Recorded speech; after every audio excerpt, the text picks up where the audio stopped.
பதிவில் நம்ம என்ன பார்க்க போகிறோம்? எனக்கு வெயில் காலமாக இருந்தாலும் சரி, குளிர்காலமாக இருந்தாலும் சரி, சருமத்தில் ஒரு அரிப்பு இருந்துக்கிட்டே இருக்குங்க அப்படின்னு நீங்கள் சொல்கிறீங்களா? இன்னும் ஒரு சிலர் என்னன்னா, ஒரு பர்ட்டிகுலராக இந்த உணவு சாப்பிட்டா எனக்கு உடனே அரிப்பு வந்துடும் அப்படின்னு ஒரு சிலர். சிலர் காரணமே தெரியாமல் எனக்கு கோல்டு வந்தாலே உடனே அரிப்பு வந்துடுதுங்க அப்படி. இதில் முக்கியமாக நிறைய பேர் கவனிக்க வேண்டிய ஒரு விஷயம் என்ன அப்படின்னு பார்த்தோம்னா, நம்ம உடலில் டாக்ஸின்ஸ் அதிகமா இருக்க தோல் சம்மந்தப்பட்ட பிரச்சனைகள் வரும்.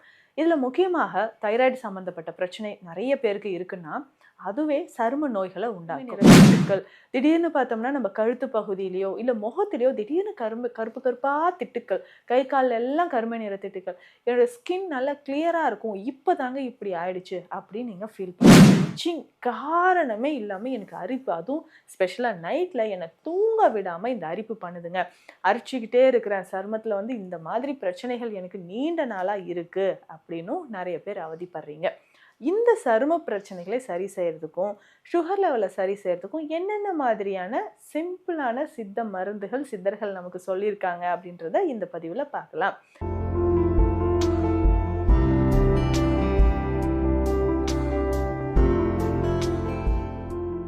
வணக்கம்.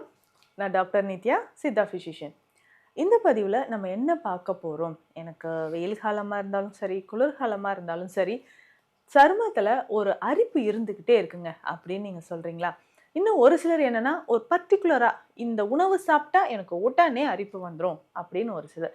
சிலர் காரணமே தெரியாமல் எனக்கு கோல்டு வந்தாலே உடனே அரிப்பு வந்துடுதுங்க அப்படின்னு சொல்கிறீங்க.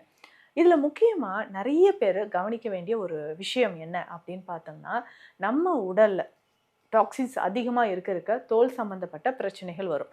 இதுல முக்கியமாக தைராய்டு சம்மந்தப்பட்ட பிரச்சனை நெறைய பேருக்கு இருக்குன்னா, அதுவே சரும நோய்கள உண்டாக்கும். அதற்கு அடுத்ததாக இன்சுலின், அதாவது டயபெட்டிஸ். ஸோ சுகர் நெறைய பேருக்கு இருக்கு. ஸோ சர்க்கரை நோயாளிகள் நெறைய பேருக்கு சரும பிரச்சனை கண்டிப்பா இருக்குங்க. ஸோ ஆண்களோ, பெண்களோ ஒரு 5, 6 வருடத்தை தாண்டி உங்களுக்கு சர்க்கரை நோய் இருக்கு அப்படின்னா, உங்களுடைய ஸ்கின் ஸ்ட்ரக்சரே மாற ஆரம்பிச்சுரும். திடீர்னு வயதான ஒரு தோற்றம் வர்றது, இல்ல அங்கங்க பிளாக் பேட்சஸ் உங்களுக்கு தெரிய ஆரம்பிக்கும். ஸோ கருமை நிற திட்டுக்கள், திடீர்னு பார்த்தோம்னா நம்ம கழுத்து பகுதியிலயோ, இல்ல முகத்திலயோ திடீர்னு கருப்பு கருப்பா திட்டுக்கள், கை கால்ல எல்லாம் கருமை நிற திட்டுக்கள். என்னோட ஸ்கின் நல்லா கிளியரா இருக்கும். இப்பதாங்க இப்படி ஆயிடுச்சு அப்படின்னு நீங்க ஃபீல் பண்ணுவீங்க. அர்டிகேரியா அப்படின்னு சொல்ற ஒரு அரிப்பு பிரச்சனைங்க. இது ஒரு வகையான அலர்ஜி அப்படின்னே சொல்லலாம். உங்களுக்கு அர்டிகேரியா இருந்துச்சுன்னா IgE, அதாவது இம்னோகுளோபின் இ, இந்த டெஸ்ட் நீங்க எடுத்து பார்க்கணும். ஒரு சிலருக்கு ரொம்ப அதிகமா இருக்கும். 800, 900 கூட நம்ம கிட்ட வந்து ட்ரீட்மெண்ட் எடுத்து இப்போ நார்மலா இருக்காங்க. IgE லெவல் நீங்க டெஸ்ட் பண்ணிக்கோங்க. அதே மாதிரி ESR லெவலும் நீங்க டெஸ்ட் பண்ணும்போது உங்க ரத்தத்துல எந்த வகையான இல்ல எந்த அளவுக்கு நமக்கு கிருமிகள் இருக்கு அப்படின்றது உங்களுக்கு தெரியும். அதற்கு அடுத்தது அடிக்கடி உங்களுக்கு கோல்ட், காஃப், இந்த சளி சம்பந்தப்பட்ட தொந்தரவுகள் இருந்துச்சுன்னா அதை சரியாக்குறதுக்கும் உங்களுக்கு சித்த மருந்துகள் இருக்குங்க. இப்போ இந்த தோல் அரிப்பு இருக்குன்னா என்னென்ன வகையான நம்ம ட்ரீட்மெண்ட் எடுத்துக்கலாம்? ஒருவேளை நீங்க இன்சுலின் இன்ஜெக்ஷன் ரொம்ப வருஷமா போட்டுட்டு இருக்கீங்க அப்படின்னா இந்த தோல் பிரச்சனை வரலாம். வேற ஏதாவது ஒரு நோய்க்கு நீங்க ரெகுலரா பெயின் கில்லர் சாப்பிட்டுட்டு இருக்கீங்க, நிறைய பேர் இருப்பீங்க.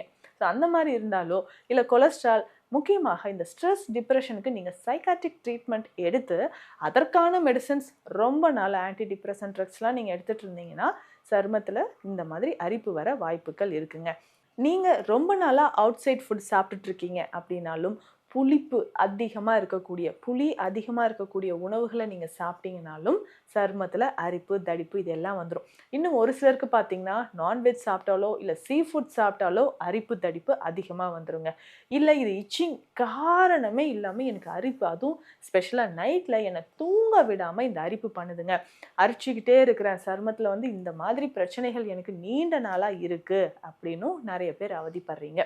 இந்த சரும பிரச்சனைகளை சரி செய்யறதுக்கும், சுகர் லெவல சரி செய்யறதுக்கும் என்னென்ன மாதிரியான சிம்பிளான சித்த மருந்துகள் சித்தர்கள் நமக்கு சொல்லியிருக்காங்க அப்படின்றத இந்த பதிவுல பார்க்கலாம்.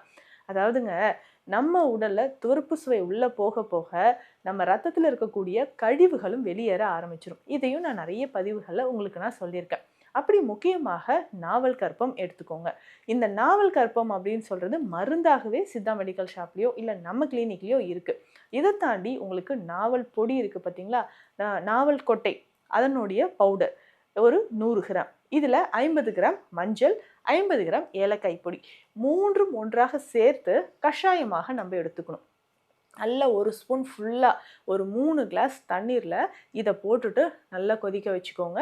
ஒரு கிளாஸ் வந்ததுக்கப்புறம் இதை ஃபில்டர் பண்ணிக்கோங்க. இந்த கஷாயத்தை நீங்கள் ரெகுலராக எடுக்கும்போது உடலில் இருக்கக்கூடிய தேவையில்லாத கழிவுகள் வெளியேறும். அரிப்பு பிரச்சனை இருக்கா, தோல் தடிப்பு இருக்கா, இது எல்லாமே சரியாகிறதுக்கு நீங்கள் இதை பயன்படுத்தலாங்க. நிறைய பேருக்கு அந்த தோற்பு சுவை உள்ளே போகும்போது நம்ம ரத்தம் நல்லாவே கிளென்ஸ் ஆக ஆரம்பிச்சிடும். அதனால் இந்த மருந்தை நீங்கள் எடுத்துக்கலாம். அதே மாதிரி இந்த நாவல் கற்பம் அப்படின்னு சொல்கிறது மாத்திரைகளாகவே உங்களுக்கு கிடைக்குது. ஸோ டேப்லெட்ஸாக நீங்கள் எடுக்கிறீங்கன்னா காலையில் 2 நைட் 2 அப்படி எடுத்துக்கலாம். அதே மாதிரி ஒரு நெய் மருந்து உங்களுக்கு நான் சொல்கிறேன். ஸோ வீட்டிலேயே கூட இதை நீங்கள் ரெடி பண்ணிக்கலாம். ஸோ நெய்யில் சேர்ந்த அந்த மருந்துகளை, மூலிகைகளை நீங்கள் எடுக்கும்போது நாட்பட்ட தோல் பிரச்சனை, அரிப்பு, இந்த தடிப்புகள் இது எல்லாமே நமக்கு குறைய ஆரம்பிச்சிடும். அப்படி இந்த நெய் மருந்தில் நம்ம சேர்த்து பயன்படுத்தக்கூடிய மூலிகைகள் என்னென்னன்றதை நான் உங்களுக்கு சொல்கிறேன். ஸோ பரங்கிப்பட்டை சூரணம் அப்படின்ற ஒரு மருந்து இருக்குங்க. சூரணமாகவே வாங்கிக்கோங்க. பரங்கிப்பட்டை பொடியாக வாங்க வேண்டாம். பரங்கிப்பட்டை சூரணம்னா அதில் இன்னும் சில மூலிகைகள் சேர்த்துருக்கும். அதாவது ஏலக்காய், வாய்விடங்கம், அருகு, இது எல்லாமே சேர்ந்துருக்கும். அதனால் வாய்விடங்க சூரணம் வாங்கிக்கோங்க. 1/2 கிலோ நெய் தனியாக வச்சுக்கணும். இந்த பரங்கிப்பட்டை சூரணம் 100 கிராம் இருக்குது இல்லைங்களா, இதை எடுத்துக்கோங்க. இதனோட ஒரு 50 கிராம் தனியாக கருஞ்சீரக பொடி மட்டும் இதில் சேர்த்துக்கணும். சீரகம் ஒரு 50 கிராம் இதில் சேர்த்துக்கணுங்க. இந்த பவுடர் எல்லாமே ஒன்றா மிக்ஸ் பண்ணிவிட்டு இதில் ஒரு 1/2 லிட்டர் தண்ணீரில் இந்த பவுடர் எல்லாத்தையும் மிக்ஸ் பண்ணி நல்லா கொதிக்க வச்சு கஷாயமாக எடுத்துக்கணும். அந்த 1/2 லிட்டர் தண்ணீர் 200 ml வந்ததுக்கப்புறம் இதை ஃபில்டர் பண்ணிக்கோங்க. திக்காக நமக்கு கஷாயம் இருக்கும். இந்த கஷாயத்தை தான் நம்ம 1/2 கிலோ நெய்யில், சுத்தமான பசு நெய்யில் கலந்துக்கோங்க. கலந்து இதை பாயில் பண்ணணும். ஸோ அது பாயில் பண்ணும்போது இதனுடைய நீர் சத்துக்கள் எல்லாமே ஆவியாயிட்டு இந்த மூலிகைகள் அந்த நெய்யோடு கலந்து உங்களுக்கு ஒரு நெய் கிடைக்கும். இந்த நெய்யை காலை இரவு 2 வேளையும் ஒரு ஸ்பூன் அளவுக்கு நீங்கள் சாப்பிடணுங்க. இப்படி சாப்பிடும்போது சகல விதமான சரும பிரச்சனைகளும் நமக்கு குணமாக ஆரம்பிக்கும். இதை கண்டிப்பாக ட்ரை பண்ணி பாருங்கள். ஸோ உங்களுக்கு சருமம் சார்ந்த பிரச்சனைக்கு இந்த நெய் வேணும்னாலும் நம்மக்கிட்ட இருக்கும். நீங்கள் கால் பண்ணியும் ஆர்டர் பண்ணிக்கலாம். ஸோ முக்கியமாக பார்த்தோம்னா மலச்சிக்கல் இருக்கா, இல்லை நம்ம உடலில் அதிகமான கழிவுகள் இருக்கான்னு நீங்கள் பார்க்கணும். ஒருவேளை சுகர் இருந்தாலும் இந்த மருந்துகளை நீங்கள் தாராளமாக எடுத்துக்கலாங்க. தோற்பு சுவை ரொம்ப உடலுக்கு முக்கியங்க. அதெல்லாம் பயன்படுத்திகிட்டே வாங்க. உங்களுடைய அரிப்பு, தடிப்பு பிரச்சனைகள் நமக்கு கொஞ்சம் கொஞ்சமாக குணமாகும். சித்த மருத்துவ ஆலோசனைகள் தேவைப்பட்டால் ஸ்க்ரீனில் இருக்க நம்பருக்கு கால் பண்ணுங்கள். நன்றி.